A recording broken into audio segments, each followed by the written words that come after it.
देखिए ये स्टोरी आपको नकली लग सकती है, हाँ काइंड ऑफ हॉरर, ऐसा इतनी हॉरर नहीं, मज़ेदार है। ये कहानी आपको वास्तविक नहीं लगेगी, मुझे भी नहीं लगी थी, जिसको भी सुनाता हूँ उसको भी नहीं लगती है, तो आप फिक्शन समझ के एंजॉय कर लें इस स्टोरी को।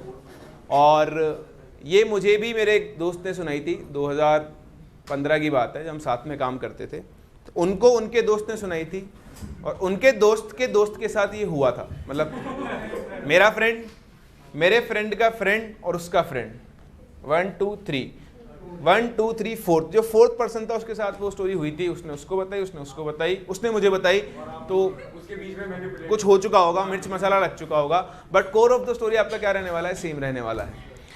तो ये जो बंदा था ये यूएस गया हुआ था, जो स्टोरी सुना रहा है आपको, ठीक है, लाइक मैं ही हूँ मान लो। तो ये यूएस गया हुआ था, और यूएस में एक कैफ़े के ऊपर बैठा हुआ था, कॉफ़ी पी रहा था बैठे बैठे। अच्छा, वो कॉफ़ी पी रहा था, उसके सामने वाली टेबल के ऊपर एक और बंदा था जो कॉफ़ी पी रहा था वो भी, और वो इंडियन था, दिख जाते हैं अलग से ही, है ना। तो वो इंडियन था और वो भी कॉफ़ी पी रहा था, लेकिन उसके गले में करीबन 20-30 ताबीज़ थे, उसके हाथों में इधर 10-10 ताबीज़ के आसपास कुछ बंधे हुए थे, पूरा वो ताबीज़ों से भरा हुआ था। तो इंडिया में आप ऐसा आदमी देख लो तो आपको लगता है नॉर्मल है, ठीक है, लेकिन यूएस के अंदर आपको एक ऐसा आदमी दिखा ताबीज़ से भरा हुआ है, तो आप भी मतलब सोचोगे यार ये क्या चक्कर है, इसके इतने ताबीज़ कैसे बांध रखे हैं। तो उन्होंने उसको देख रहा, वो बहुत देर से देख रहा, आधा घंटा हो गया, जब से वो बैठा हुआ इधर से बैठा हुआ, उसकी कॉफ़ी ठंडी होती जा रही है, वो पी नहीं रहा, लेकिन उस आदमी को देख रहा, उससे रहा नहीं गया, क्योंकि था तो वो इंडियन ही, ये भी खुद भी इंडियन, तो बात तो कर सकते हैं। तो जाता है कि एक्सक्यूज़ मी भाई साहब, वो हिंदी में बात करे, तो बोलता है कि हाँ बोलिए। तो यार मैं बहुत देर से वहाँ बैठा हुआ हूँ, और आप बुरा मत मानना, लेकिन मैं रह नहीं पा रहा हूँ, आधा घंटा हो गया मुझे आपको देखते हुए, बस मैं आपसे इतना पूछना चाहता हूँ कि आपने यहाँ इतने ताबीज़ क्यों हैं। मतलब इंडिया में कोई आदमी मुझे ऐसा दिखता तो मुझे शायद कोई ज़्यादा सरप्राइज सा नहीं होती, मेरे लिए सरप्राइजिंग चीज़ नहीं होती, बट आप यहाँ यूएस के अंदर इतने ताबीज़ बांध के बैठे हो, तो इसका कोई रीज़न तो होगा। बोलता है, हंसने लग गया वो, बोलता है कि ये बहुत बड़ी कहानी, छोड़ो आप क्या करोगे जान के। तो बोलता है सर अगर आप बुरा नहीं मानो तो आप मुझे बता दो, वरना मुझे लगता है मैं आज की रात सो भी पाऊँगा। तो उसने बोला कि बहुत लंबी कहानी है, शायद आपके पास टाइम नहीं होगा। बोलता नहीं सर मेरे पास बहुत टाइम है, अगर आप ये नहीं बताओगे तो मेरा टाइम ख़राब पूरा हो रहेगा, मेरे वहाँ क्यूरियोसिटी कभी ख़त्म नहीं होगी, तो अगर आप सुनाएं तो मैं तो सुनने को बिल्कुल तैयार हूँ। तो ठीक है चलो कॉफ़ी मंगाते हैं। तो फिर से कॉफ़ी आई और शुरू हुए।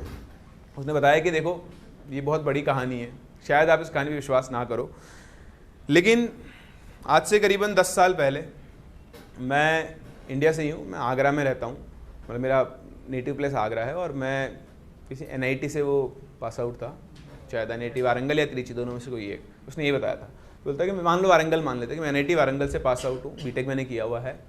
तो ये मेरा 4th ईयर था, मेरा प्लेसमेंट हो चुका था शायद इन्फोसिस में, बेंगलुरु में ही ना इन्फोसिस, और वहाँ पर भी तो पास में एक और मैसूर में भी तो इन्फी।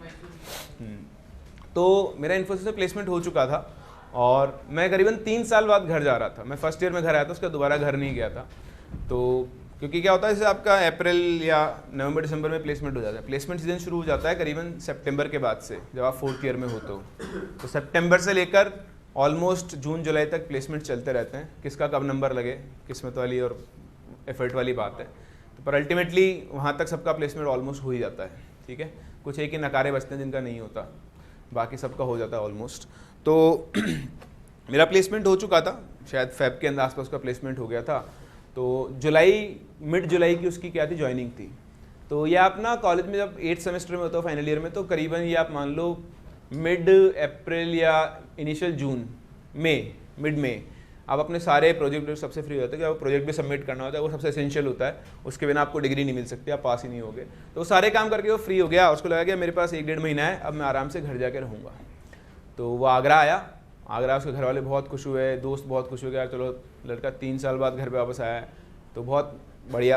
तो वो अकेला चाइल्ड था अपने माँ बाप का, और उनका जो घर था ठीक ठाक सा घर था, उसमें 2 स्टोरीज थी, नीचे में मम्मी पापा रहते थे, ऊपर उसका रूम था और इसी का फ्लोर था पूरा। तो आया, बढ़िया सबसे मिला और घूम फिर के दोस्तों से, आप जैसे आप मान लो आज आप 3 साल तो थोड़ा भी, आप 1 साल बाद ही घर पहुँचोगे कोटा, तो आप एक दिन तो आप बस सबसे घूमते मिलते फिरते, भाई मैं आ गया, भाई आज शाम को चलते हैं भाई, है ना, पुराने वाले अड्डे के ऊपर। तो सबके अपने अपने अड्डे होते हैं दोस्तों के, है ना। तो इस तरह से आप वहाँ पहुँच जाओगे, घूम फिर के आओगे। अल्टीमेटली रात को घर पहुँचा, उसने खाना वाना खाया और अपने रूम में चला गया। तो उसकी रूम की बालकनी थी जो बाहर की तरफ खुलती थी, तो उसको स्मोकिंग की आदत थी। तो बालकनी से बाहर निकला, ये क्या था, ये बड़ा वो अफर्मेटिव सा वो था वहाँ।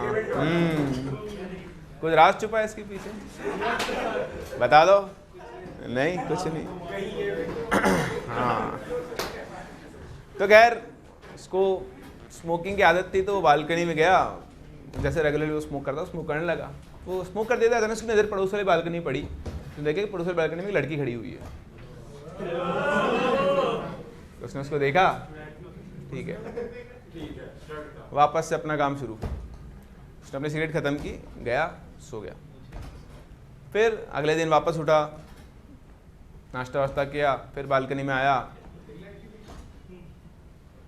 आज भी ठीक है, होगी कोई, क्या फ़र्क पड़ता। इस तरह से वो जब भी बालकनी में आता, वो लड़की उसको वहीं मिलती, ना वो उससे बोलती ना वो उससे बोलता, वो उसको देख लेती, उसको देख लेता और चलो ठीक है। अब इस तरह से 2 दिन 3 दिन 4 दिन, धीरे धीरे क्या होगा, रोज़ देख लगता, तो अब रोज़ आपको कोई दिखेगा तो ऑब्वियसली आप उससे बात तो करोगे। तो दोनों आपस में बात करने लग गए। बात करते, वो रोज़ आता, सिगरेट पीता, उस टाइम पे वो बात करते।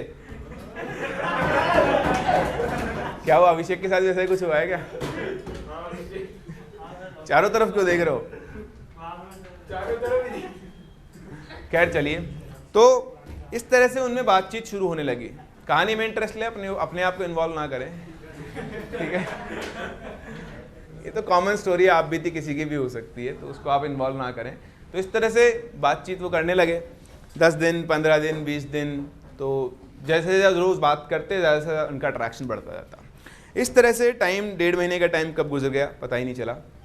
और उसकी ज्वाइनिंग की डेट आ गई थी, तो 2 दिन, जस्ट 1 दिन पहले ही उसने उसको बताया कि यार परसों मेरी ज्वाइनिंग है, मैं जा रहा हूँ और अब मैं शायद 4-6 महीने बाद ही आऊँगा, तो तब तुमसे मिलना होगा, तो टेक केयर वेक केयर ये सब। और उसके बाद अगले दिन 1 दिन और वो मिले उसी दिन, और उसके बाद सुबह उसकी 4-5 बजे की फ़्लाइट थी, तो वो जल्दी सो गया जाके, उसको उठना था और अगले दिन उसको जॉब पे जाके क्या करना था, क्या कहते हैं उसको, हाँ ज्वाइनिंग, जो फॉर्मेलिटीज़ होती है वो करनी थी। तो उसको लगा कि ठीक है, तो 2-3 घंटे की फ़्लाइट है, आराम से पहुंच जाऊंगा। तो सेम डे उसने जाने का रखा, घर से इतना आसानी से मुंह छूटता भी नहीं है। तो वो करीबन 3 बजे के आसपास घर से निकल गया, एयरपोर्ट पहुंचा, और 7-7:30-8 बजे के आसपास वो बेंगलुरु पहुंच चुका था। तो वहाँ से कंपनी ने उसके लिए अकोमोडेशन अरेंज कर दिया था। पहले कंपनी फ़्लैट दे दिया करती थी अकोमोडेशन के लिए, आजकल नहीं देती है ना, महंगा हो गया इसलिए, बट उस टाइम पर दे दिया करती थी। बात है 2005-6 के आसपास की। उस टाइम बहुत कम सॉफ्टवेयर इंजीनियर्स हुआ करते थे, तो उनको फैसिलिटीज़ भी मिला करती थी। तो उसको कंपनी ने फ्लैट दिया था, तो वो गया फ्लैट पे, अपने फ्रेश व्रेश हुआ, और उसके बाद सीधा 10 बजे के आसपास तक वो ऑफिस पहुंच गया। वहाँ उसने ज्वाइनिंग फॉर्मेलिटीज़ की, सारे काम के, दिन भर मिलना, ये आपके सीनियर हैं, ये HR है, ये है, वो है, ये आपके बैठने की जगह, ये आपका काम है, वो सब पूरा इंट्रोडक्शन होता है एक तरीके का, तो इंडक्शन बोलते हैं शायद उसको। तो ऐसा इंडक्शन हुआ। शाम को 7 बजे के तो फ्री हुआ, फ्री होकर घूम फिर कर खाना वाना खा पी कर अपने रूम पे पहुंचा, फ्लैट पे। तो आप उसको समझो, कल रात के आप 3 बजे उठे हुए, दिन भर आपने काम किया है, ट्रैवल भी किया है, थक गया था बेचारा बुरी तरह से, तो वो जाके सो गया, ठीक है, थका रहा, सो गया। अब अगले दिन सुबह वो उठा ऑफिस के टाइम पर। तो जब वो उठा, अब ये बात शायद विश्वास करने लायक ना हो आपके लिए, किसी के लिए भी नहीं है, बट स्टिल आपको विश्वास करना पड़ेगा, या फिक्शन मान के सुन लें। तो वो उठा तो उसको लगा कि वो जहाँ सोया था वो वहाँ नहीं है, वो जिस रूम में, जिस फ्लैट में वो सोया था वहाँ पर नहीं है। उन्होंने चारों तरफ उठकर देखा, वो तो अपने आगरा वाले घर में था। उसको अपनी आंखों को विश्वास नहीं लगा, मैं सपना देख रहा हूँ। उसने 2-3 बार अपनी आंखें में 2-4 थप्पड़ मारे खुद को, फिर भी देखा तो कुछ भी नहीं बदला। वो उठ के देखा, बाहर गया बालकनी में, तो देखा तो वाकई में आगरा वाले अपने घर में था। अब हाँ, अब ये मैं एक्सप्लेन नहीं कर सकता, सो डोंट आस्क मी कैसे पहुँच गया। मुझे जैसा बताया मैं वैसे नरेट कर रहा हूँ आपके सामने। तो वो सोया था बेंगलुरु के अंदर, I don't know, it's not scary, it's like, हाँ, इट्स इमेजिनरी। तो मतलब वैसे तो एक it's like, it sounds funny कि मतलब बढ़िया, ये तो बहुत अच्छी चीज़ है। तो वो सोया बेंगलोर में और वो आगरा में उठा, उसका दिमाग खराब हो गया। तो वो नीचे उतरा तो उसके मम्मी पापा भी नीचे खड़े थे, उनको खैर पता नहीं था, वो उतरना नीचे तो भाई तू कहाँ से आ गया, वो भी डर गए एकदम से। तो घर वाले तो आपको पता है आप पे विश्वास सबसे कम करते हैं घर वाले। तेरे को जाना ही नहीं था तो तू बहाना मार के क्यों गया? बोलते हैं नहीं मैं बैंगलोर गया था, मैंने कल ऑफिस ज्वाइन किया, मुझे नहीं पता मैं यहाँ कैसे पहुँच गया। तो बोलता है चल पागल बना रहा है, मेरे को पागल बना रहा है तू है, तेरे को नहीं जाना तो घर में ही रह लेता, बाहर क्यों रहा? तो बोलता है पापा मेरा विश्वास करो, मैं कल फ्लाइट, देखो मेरी फ्लाइट का टिकट खैर वो तो नहीं था, मेरे फ्लाइट का टिकट भी था आपके सामने बुक करवाया था, और मैं बैंगलोर गया हूँ, आप मेरे ऑफिस फ़ोन करो, मैंने कल ऑफिस ज्वाइन भी किया है, मैं रात को घूम फिर के आके खाना वाना खा पी के सोया हूँ, मैं सोया बैंगलोर में और उठा आगरा में हूँ। क्या हम तुझे पागल दिखाई देते हैं? नहीं कौन मानेगा? आप ही नहीं मान रहे अभी तो, आप मान रहे हो क्या? नहीं मान रहे हो तो वो कैसे मानेंगे? तो बोलते हैं बेटा इतनी उम्र गुजार दी, हमें पागल तो मत बना, कम से कम तेरे को नहीं जाना कोई बात नहीं, तू मत कर जॉब, और कोई जॉब ढूंढ लेना। बोलते मैं जॉब तो मेरे को करनी है, मैं क्यों नहीं करूँगा जॉब, तो जॉब के लिए तो मैंने इतने साल पढ़ाई की है, पर आप मेरी बात का विश्वास करो। तो मतलब ठीक है चल हम तेरी बात का विश्वास करते हैं, कोई बात नहीं। अब तेरे को जाना है वापस? हाँ वापस से टिकट कराओ। बोलता हाँ टिकट तो करवाना ही पड़ेगा, लेकिन पहले मेरे को ऑफिस बात करनी है। तो उसने ऑफिस फ़ोन मिलाया अपने बॉस को, बॉस मैं ऐसे ऐसे कल गया ऑफिस से, बैंगलोर में सोया और मैं अचानक से सुबह आगरा में उठाऊँ। तो बॉस बताया पागल है क्या, तेरे को नहीं आना ऑफिस तो कुछ और बहाना बना, ये क्या बहाना बना रहा है?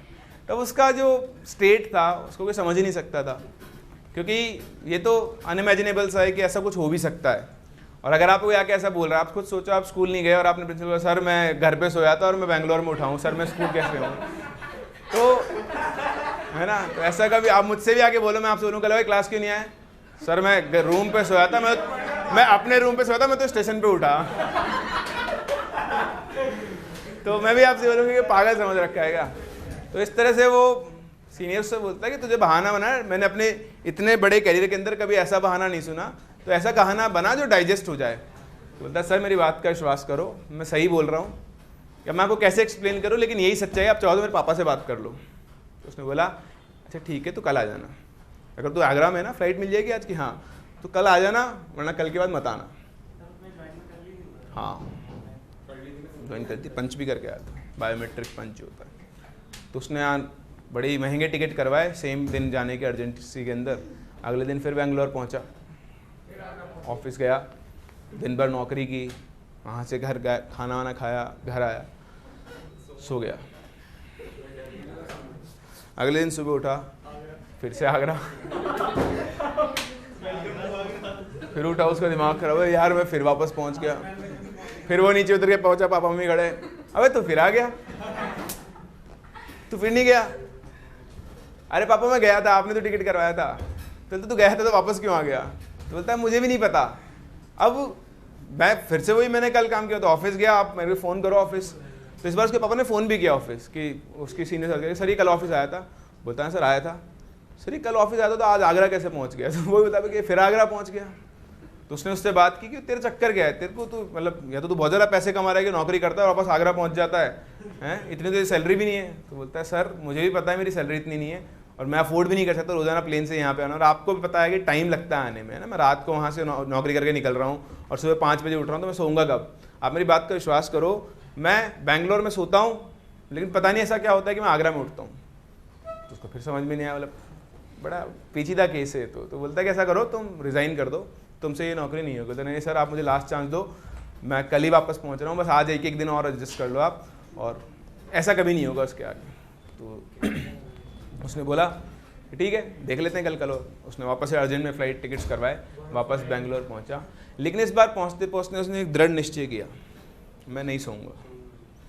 तो अगले दिन वो पहुंचा, सुबह ऑफिस उसने ज्वाइन किया, वापस से दिन भर काम किया, शाम को आया, शाम को अपने सारे अस्त्र शस्त्र लेकर आया, कॉफ़ी वॉफ़ी मूवीज़ वगैरह कि आज मैं सोऊंगा नहीं। पूरी रात वो जागा रहा, उसने एक बार भी झपकी नहीं ली और वो बेंगलोर में ही रहा। लेकिन अत्याचारी नौकरी वो तो करनी पड़ेगी। सुबह वापस भाई साहब रेडी वगैरह हुए, ऑफिस गए, दिन भर काम किया। अब कब तक नहीं सोएगा? तो ऑफिस में नहीं सो सकता था ना। ऑफिस में सो के दिखाओ आप, किससे परमिशन लोगे? क्या बोल के परमिशन लोगे? सर मैं सोऊंगा तो आगरा पहुंच जाऊंगा, सो लेने दो मुझे, मैं अपने घर पे सोया तो आगरा पहुंच जाऊंगा, मेरे को यहाँ सो लेने दो, है ना। तो ठीक है वो पहुंचा, दिन भर उसने काम किया, बेचारे ने लंच वंच किया, अपने जो 1-2 कलीग थे उनको बताया, पर कौन भरोसा करे? ऐसी बात पे कोई भरोसा कर ही नहीं सकता है। ठीक है, शाम को ऑफिस से निकला, फिर से सारे अस्त्र शस्त्र लेकर आया, लेकिन 2 रात का जागा आदमी नहीं सोया, ऐसा तो हो ही नहीं सकता। बहुत कोशिश करते करते करते करते पता नहीं कब वो सो गया, और फिर से अगले दिन कहाँ पर उठा।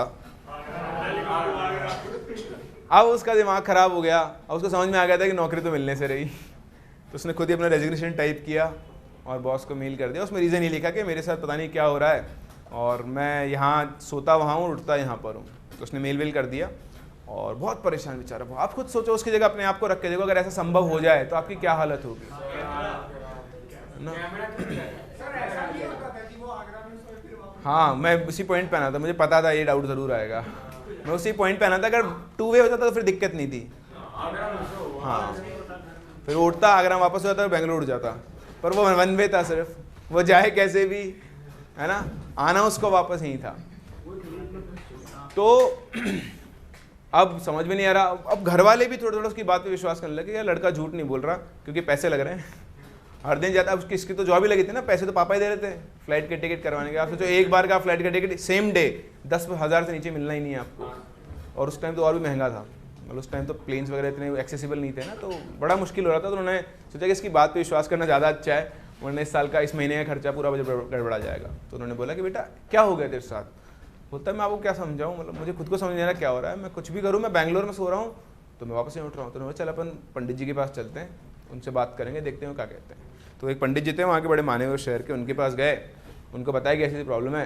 तो पंडित जी ने बोला कि बेटा तुम उस फ्लैट में रहते हो ना, उस फ्लैट में गड़बड़ है। बोलते पंडित जी क्या गड़बड़ है?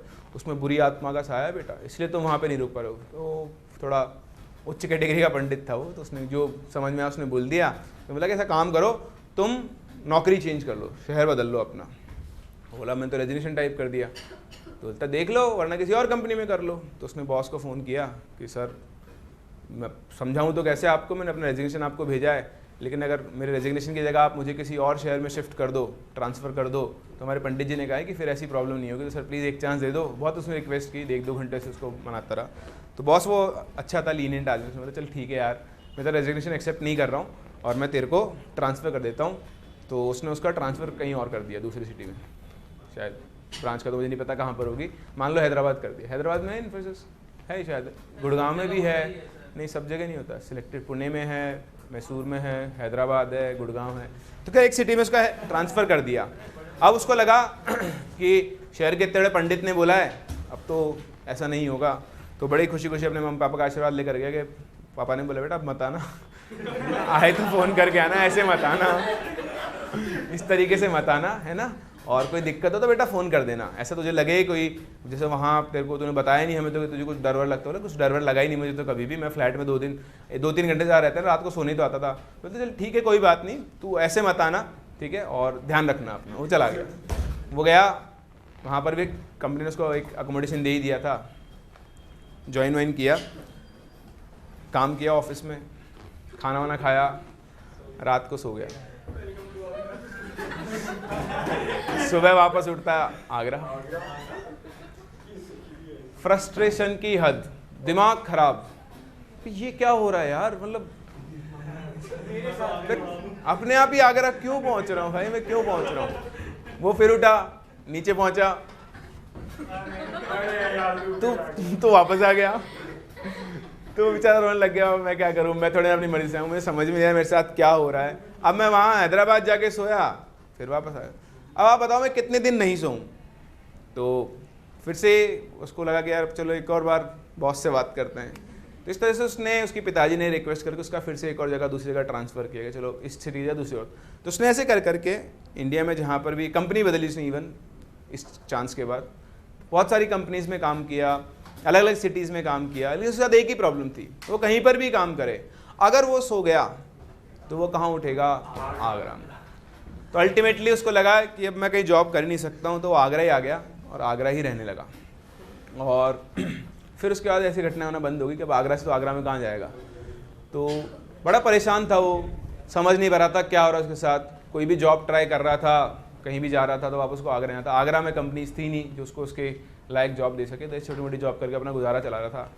तो क्या होता है, मुश्किल परिस्थितियों में सबसे ज़्यादा आपके दोस्त ही काम में आते हैं। उसका बहुत ही घनिष्ठ मित्र था उसका दोस्त। उसके दोस्त ने वो उसकी सुनता था, उसको देख रहा था, बहुत टाइम से ऑब्जर्व भी कर रहा था, वो उसको हमेशा बताता है मेरे साथ ऐसा हुआ ऐसा हुआ। तो उसने बोला कि यार देख, तेरी जो सिचुएशन है उसको कोई समझ तो नहीं सकता, मैं तो इतने टाइम देख रहा हूँ तो मुझे लग रहा है कि तेरी बातों में सच्चाई है। तो ना एक बहुत माने हुए बाबा हैं, ये बाबा का उन्होंने नाम और एड्रेस बता दिया, बोले तू उनसे मिल और हो सकता है तेरी प्रॉब्लम का सोल्यूशन निकाल दें। तो उसने बोला यार वो एक बाबा से मिला था, उसने तो कुछ किया नहीं। बोलता है भाई ये तो सड़क छाप है इनके, तो ये बहुत बहुत ज़्यादा पहुँचे हुए इनके, बहुत मतलब नाम है इनका, ऐसा नहीं है। तो वो गया उसके कहने पर, बोल अब क्या है ठीक है, कोई आपके पास कोई और ऑप्शन नहीं है तो आप हर एक ऑप्शन ट्राई करते ही करते हो। तो वो गया, उसने बोला कि बाबा बड़ा परेशान हूँ मैं, हो सकता है आप मेरी बात पे विश्वास ना करो, लेकिन पता नहीं मेरे साथ क्या हो रहा है ऐसा कि मैं कहीं पर भी जाता हूँ, सोता हूँ और मैं वापस आगरा में उठता हूँ। तो बाबा के पास भी पहली बार ऐसा केस आया तो समझ में नहीं है कि क्या हुआ। तो उसने बोला कि बेटा ये सब चीज़ें कब से हो रही है? बोलता है बाबा 3 साल से तो मैं घर पे ही नहीं था, मैं तो अपने कॉलेज था, कॉलेज में रोज़ सोता था पर कभी आगरा नहीं उठा, है ना।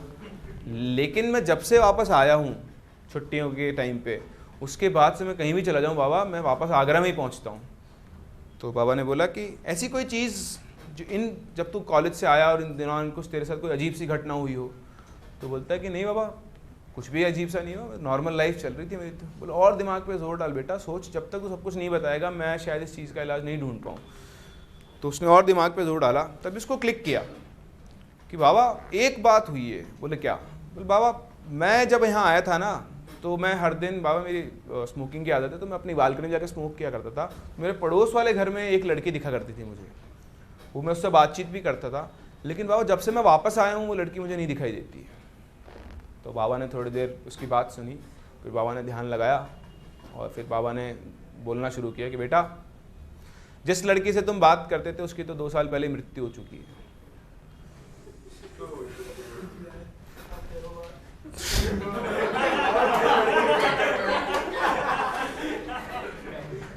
तुम जिससे बात कर रहे थे वो लड़की नहीं थी, उस लड़की की आत्मा थी, और अब वो आत्मा तुम्हें पसंद कर बैठी है और वो तुम्हारा पीछा नहीं छोड़ रही है। तो अब तुम कहीं पर भी चले जाओ वो तुम्हें नहीं छोड़ेगी, और इस चीज़ का कोई इलाज नहीं है, इस चीज़ का कोई इलाज नहीं है। ये तो तुम्हारी मृत्यु पे जाके ख़त्म होगी। और आप सोचो कोई आपको ऐसा बोल दे ये तुम्हारी मृत्यु पे ही ख़त्म होगी, तो आपके पास, उसने ऐसा रोना पीटना शुरू किया, बाबा क्यों बचा दो बाबा, बाबा कुछ भी करके मेरे को बचा दो बाबा, मैं इतनी जल्दी नहीं मरना चाहता, अभी तो मेरी शादी भी नहीं हुई। तो ऐसे रोने लग गया बहुत बुरे। बाबा बोलते हैं बेटा ये इसका कुछ हो नहीं सकता, मतलब मेरे पास इसका कोई इलाज नहीं है, एक उपाय है करके देख लेते हैं, काम कर गया तो अच्छा है, वरना तो देख मैं भी कुछ नहीं कर सकता, मैं मतलब I am sorry you have no more time. तो उसने बोल दिया उसको ऐसा कि मतलब मजाक बोल रहा है, ऐसा तो नहीं बोला, ऐसे बोल दिया कि एक उपाय है वो करके, बाबा जो उपाय है आप कर दो, बस आप मुझे बताओ मुझे करना है क्या, मुझे इस आफत से बाहर निकालो। तो बाबा ने बोला कि मैं तू 10 दिन बाद आ मेरे पास, मैं वो कोई यज्ञ वज्ञ करते हैं उससे के थ्रू मैं कुछ ताबीज़ बनाऊंगा तेरे को बांधने। तो बोला ठीक है बाबा मैं 10 दिन बाद आता हूँ। तो 10 दिन बाद गया तो बाबा ने उसको ये सारे ताबीज़ दिए, गले पर हाथ पर, सब अलग अलग तरह के ताबीज़ थे, डिफरेंट टाइप्स ऑफ ताबीज़, जो अब हर एक अपना काम करता था, सबके फंक्शन अलग थे, है ना। जैसे आपके फ़ोन में होते हैं ना बहुत प्रोसेसर्स होते हैं, सबका फंक्शन अलग होता है, ऐसे ही तो तेरा डिफरेंट टाइप्स ऑफ ताबीज़ जो अलग अलग काम कर रहे थे अपना। उन्होंने बोला कि सब बांध ले, कुछ भी करना लेकिन ये ताबीज़ मत खोलना, बात नंबर 1। बात नंबर 2, इंडिया में तो तू कहीं भी जाएगा ये तेरे को नहीं छोड़ेगी, कोशिश करते हैं तो एक बार भारत से बाहर चला जा, शायद तू बच जाए, मतलब एक्सेस वीज़ा नहीं होगा ना उसका, वहाँ पहुँच कम होगी ना, रेंज होती है ना वो, मतलब अब कुछ भी हो सकता है। देखो इट्स लाइक उसने बहुत सारे उपाय कर दिए थे, और रेंज तो क्या होती है, भूत अगर है तो उसकी क्या ही रेंज है।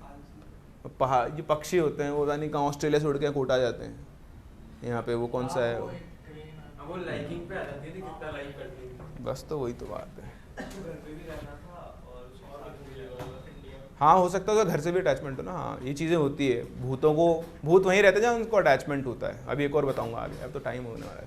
तो खैर बाबा ने उससे बोला कि तू बाहर चला जा, तो उसने फटाफट से अप्लाई करके ब्रोकर्स के थ्रू यूएस के अंदर जॉब ढूंढी, वही सॉफ्टवेयर इंजीनियर की। अच्छा था वो, पढ़ाई में बहुत अच्छा था, तो जॉब मिलना उसके लिए बड़ी बात नहीं थी। तो उसने फटाफट से ब्रोकर वगैरह के थ्रू अरेंज किया, 10 दिन के अंदर जॉब ढूंढी और वो चला गया। उस दिन से वो गया, ऑफिस वही ज्वाइन किया, खाना वाना खाया, नहीं सोया, लेकिन वो पहले दिन तो नहीं सोया कि सो गया तो दिक्कत हो जाएगी।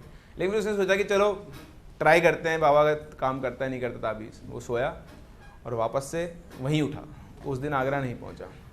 तो उसको बड़ी तसल्ली हुई कि इस जीवन का उसका बहुत बड़ा जो क्या बोलते हैं इसको, बहुत बड़ी प्रॉब्लम थी वो सॉल्व हो गई है। वो बड़ा खुश हुआ उस दिन और अच्छे से उसने काम किया। उस दिन भी वापस आया, खाना वाना खाया, बड़े आराम से उसने चैन की नींद ली। अगले दिन उठा, वापस वहीं उठा। तो वो निश्चिंत हो गया था कि हाँ उसकी प्रॉब्लम का सोल्यूशन हो चुका है। हाँ, वो जो भी आत्मा थी, बुरी आत्मा थी, अब वो उसके पीछे नहीं है। लेकिन तब से आज तक वो कभी इंडिया नहीं आया है, क्योंकि अगर वो इंडिया जाएगा और बाय चांस जाना तो अपने घर ही है और वापस से कहीं वो आत्मा उसके पीछे पड़ गई तो वो दोबारा कहीं नहीं जा पाएगा। क्या पता, आपके साथ होना तो आप भी सोचोगे, ठीक है। तो वो नहीं आता, उसको मिलना था, होता था तो अपने घर वालों को बुलाता था। और थोड़े टाइम उसने अपने घर वालों को भी वहीं, इकलौता बेटा था, 2 माँ बाप ही तो थे सिर्फ, पापा भी रिटायर हो गए उस टाइम तक, तो उनको बुला लिया, वो भी यूएस सेटल हो गए। तो उस दिन से लेकर आज दिन तक मैं कभी भी इंडिया नहीं गया। मेरा बहुत मन होता है अपने देश वापस जाने का, उसको देखने का, लेकिन मेरे साथ जो प्रॉब्लम है, अगर ये वापस रिकर कर गई तो मैं दोबारा कभी इससे बाहर नहीं निकल पाऊंगा। इसलिए मेरे दोस्त यूएस में रह के भी मेरे को इतने ताबीज़ पहनने पड़ते हैं। और ये मेरी छोटी सी स्टोरी थी।